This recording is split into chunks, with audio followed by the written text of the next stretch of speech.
Alors, bonjour tout le monde. Je suis avec la docteure Dominique Corti au Centre de recherche pour le développement international. Je suis Jean Lebel, le président, et c'est un grand plaisir de vous recevoir aujourd'hui à notre série Leaders en action.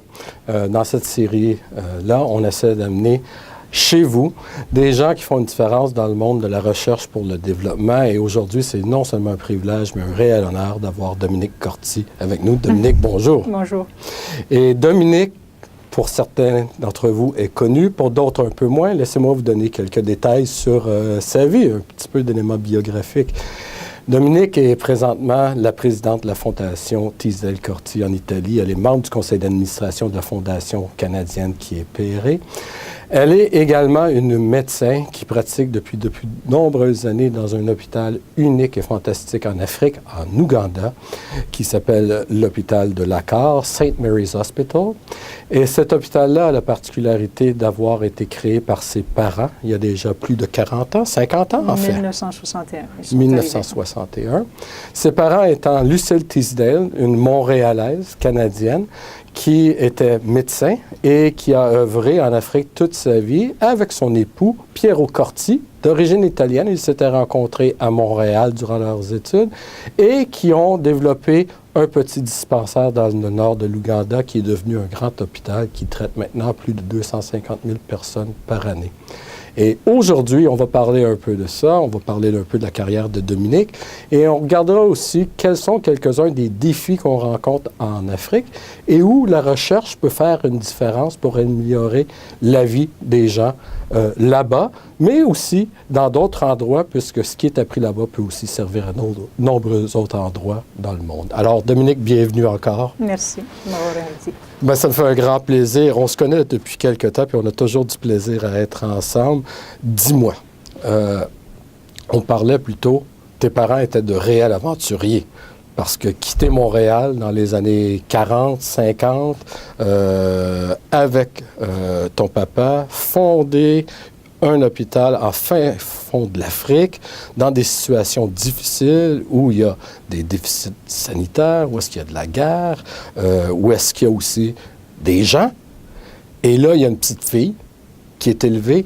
Qu'est-ce qui t'a amené où tu es aujourd'hui? C'est un peu difficile pour moi penser à l'idée d'arriver en Afrique chez moi en tant qu'aventurier, parce que pour moi, c'est chez moi. C'est-à-dire, j'y suis née, j'y suis grandie. C'est un très, très beau pays, l'Ouganda, et je dirais même beaucoup plus facile que le Canada en termes de climat, par exemple. On a une température toujours idéale, population très sympathique, on a 30 peuples complètement différents. Je suis grandie dans l'hôpital. J'ai grandi, ma mère m'amenait avec elle, notre maison était dans l'enceinte de l'hôpital. Ma mère m'amenait avec elle quand, par exemple, c'était dimanche, samedi, il n'y avait pas d'école, ou quand j'étais bébé, là-bas n'était pas là. Alors j'ai grandi assise sur les lits des patients pendant que maman les visitait, je dessinais, ou bien assise dans le coin de la salle d'opération. Alors quand j'ai eu 9 ans, 10 ans, j'ai commencé à faire les petits premiers métiers. Et ça a été pas mal naturel de faire ma médecine, mais l'idée, c'était de travailler là-bas moi aussi. Mais quand j'ai eu mon degré, l'hôpital était à ce point-là un grand hôpital avec personnel presque complètement ougandais. Et ils avaient désespérément besoin, pas en tant que médecin, mais de l'aide.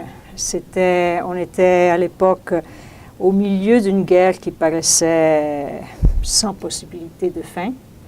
La population était toujours plus pauvre. L'hôpital devait toujours plus aider et soigner une population qui n'avait aucun autre hôpital pour 2-3 millions d'habitants. Et alors, c'était évident pour mes parents qui avaient créé une fondation en Italie, une fondation au Canada pour ramasser des fonds pour permettre à l'hôpital de survivre. Et ça a été très naturel pour moi de pas tellement aller faire ce que j'avais envie de faire, mais de faire ce qui était plus utile pour l'hôpital. Donc, je me suis jetée dans les fondations. Et le but de ma vie, c'est pas seulement de ramasser les fonds et l'assistance technique, mais aussi de participer avec les directeurs de l'hôpital. Je suis membre du CA de l'hôpital, mais je travaille beaucoup avec les directeurs pour chercher de comprendre comment on peut faire pour continuer à améliorer les services, etc. Et parlons un peu de l'hôpital, parce que c'est quand même remarquable. La vision qu'avaient tes parents, Dominique, était une vision unique à l'époque. C'est-à-dire, on va faire non seulement un hôpital, mais on va faire un hôpital qui va être dirigé par des gens qui sont là. Oui. Comment on y arrive? Disons que papa avait eu l'idée dès l'époque de faire pas seulement un petit hôpital. Son rêve était les meilleurs soins possibles pour le plus grand nombre possible de personnes et au moindre coût, un coût accessible à tous. Donc, il y avait là des idées assez curieuses pour l'époque, c'est-à-dire de ne pas s'arrêter à une petite clinique comme on est dans un milieu très pauvre, on s'arrête à faire quelque chose de très petit. Lui, il voulait quelque chose qui puisse être au moins comparable avec les institutions occidentales. Il voulait aider le plus de gens possible, mais avec des soins de qualité, pas s'adapter à une pauvre situation avec des pauvres moyens. Et ensuite, naturellement, bâtir la relève. Déjà à l'époque, c'était évident que le futur était de transférer dans les mains des Ougandais. Mais chemin faisant, il s'est rendu compte que ça ne se faisait pas comme des coups comme ça, des projets à terme.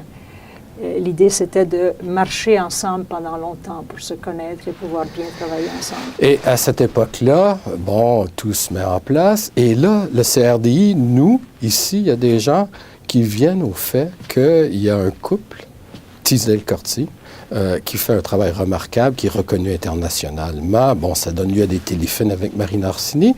Et on te demande, à l'époque, prêterais-tu le nom de tes parents pour qu'on puisse faire un programme de recherche en santé mondiale avec les Instituts canadiens de recherche en santé, avec Santé Canada, et tu acceptes cette offre-là. Et on crée un programme où on fait de la recherche sur des choses comme la santé des enfants, comment améliorer les soins pour le traitement de la douleur, des questions de santé et d'environnement. Alors, toi, tu nous as parrainé, si tu veux, durant près d'une dizaine d'années. Et maintenant, aujourd'hui, on retourne à toi parce qu'on a créé un grand programme avec les Instituts canadiens de recherche en santé, le gouvernement canadien, sur la santé maternelle et des enfants en Afrique. Et vous êtes récipiendaire de ces fonds à travers une compétition, l'Université de Montréal, l'Université de Gouloux. Qu'est-ce que vous allez faire? Le but de l'hôpital a toujours été celui non seulement de fournir des soins, non seulement de chercher de former la relève. On est le plus grand centre de formation en soins pour le Nord. On a 400 étudiants résidents et 200 non-résidents qui suivent les cours, etc. Mais le but a toujours été celui de pouvoir s'améliorer. Parce que les choses changent, les maladies changent, les temps changent, les êtres humains changent. Alors, comment être capable de continuer à faire le plus possible dans un endroit où les ressources sont très, très, très pauvres et où, comme les ressources sont très pauvres, c'est encore plus important, c'est vital les utiliser au mieux. On ne peut pas gâcher l'argent là, parce que là, c'est des gens qui meurent avec l'argent gâché. Comment on peut faire ça avec la recherche? Donc, pas une recherche qui arrive de dehors avec...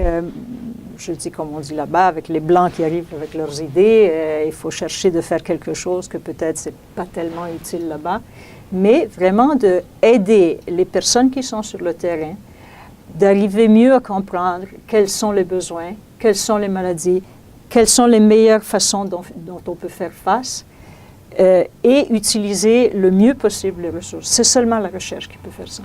Et si on met ça dans une réalité concrète, on sait, par exemple, que dans les années 80, l'Ouganda a été victime, si on veut, ou a été atteinte par Ebola, et puis par la fièvre de Marburg, qui est une maladie similaire. Comment se fait-il que maintenant, aujourd'hui, alors qu'on a des pays en Afrique de l'Ouest qui tombent littéralement, où il y a plus de 15 000 personnes, je pense, qui sont décédées, les chiffres, je ne les sais pas exactement, En Ouganda, on n'a pas rencontré cette situation-là. Bien sûr, il y a des facteurs qui font que la maladie est présente ou pas, mais lorsque vous avez été exposé, elle ne s'est pas répandue. Qu'est-ce qui se passe? L'épidémie d'Ebola qu'on a eue avait été, avant celle-ci, avait été la plus grande qu'il y avait jamais existé. On avait eu 400 patients, 200 morts.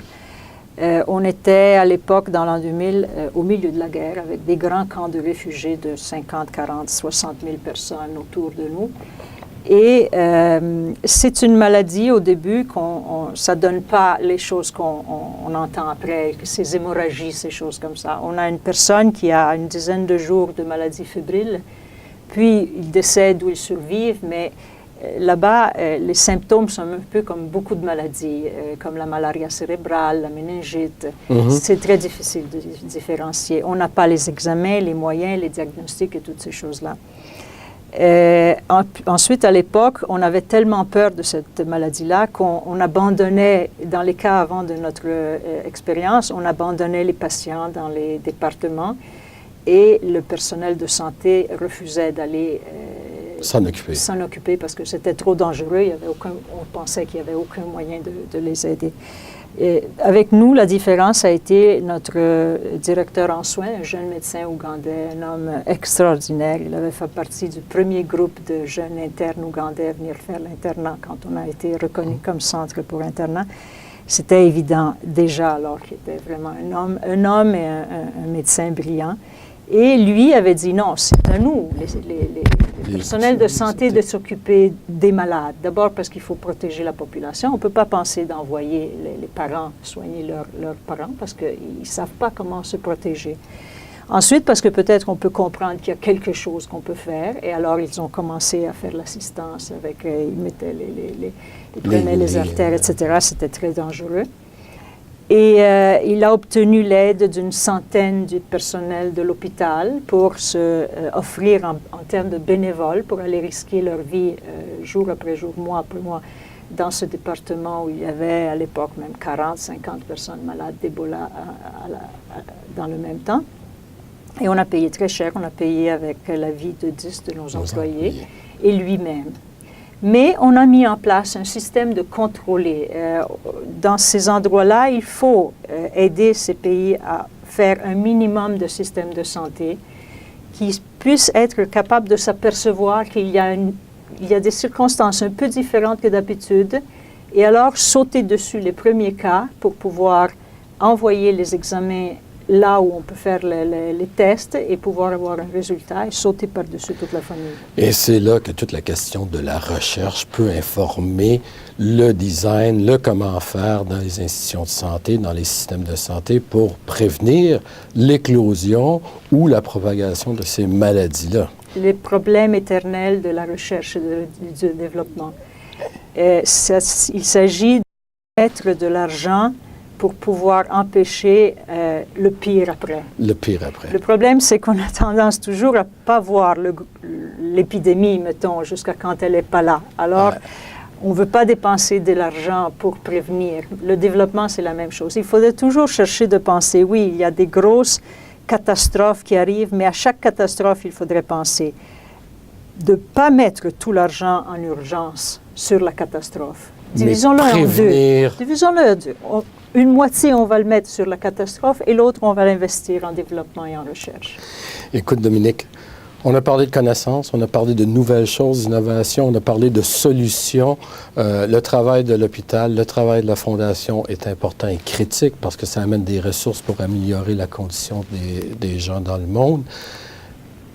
Après toutes ces années-là, qu'est-ce qui te donne encore raison d'espérer? Parce que c'est normal pour moi d'espérer. Moi, je travaille avec eux. Moi, j'ai grandi avec eux.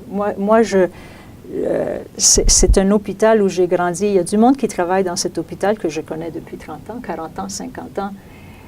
Et donc, c'est du monde comme ici. C'est du monde qui vaut vraiment la peine. Du monde qui a travaillé pendant les années de guerre où les rebelles rentraient dans l'hôpital 2, 3, 4 fois par semaine. Avec les fusils, ils voulaient l'argent, ils voulaient les médicaments. S'ils n'en avaient pas assez, ils enlevaient des infirmières. Alors, pendant des années, les infirmières venaient travailler pour le shift de nuit en vêtements civils. Parce que comme ça, si les rebelles rentraient, ils cherchaient de se cacher parmi les patients. Alors, quand on parle de mes parents qui ont été tellement héroïques pour rester en Afrique toutes ces années-là avec la guerre, etc., mais comment plus héroïques ont été le personnel ougandais qui était là sans peau blanche, qui est un facteur de protection, et sans possibilité de décider à un certain point, j'ai le billet de retour, je retourne à la maison. Eux ont été beaucoup plus courageux, plus dédiés, de travailler dans des conditions dangereuses, de difficultés extrêmes et pouvoir continuer à faire comme ça. C'est ça qui fait... Tout ce qu'on peut faire ici ne sera jamais assez pour compenser de ce qu'ils ont fait. Mais tout ce qu'on peut faire à partir d'ici peut vous aider en Ouganda et avec la Fondation. Mesdames, Messieurs, dans le cyberespace, c'est un plaisir de vous avoir avec nous cet après-midi. Si vous avez des questions, des commentaires, vous pouvez les faire parvenir à l'adresse qui apparaîtra sur l'écran. Et Dominique Corti, une leader en action, c'est toujours un plaisir au CRDI de te recevoir, d'avoir ta visite et on te souhaite la meilleure des chances avec la poursuite de tes travaux et tous les succès possibles à la Fondation et à l'hôpital. Merci beaucoup. Merci à vous.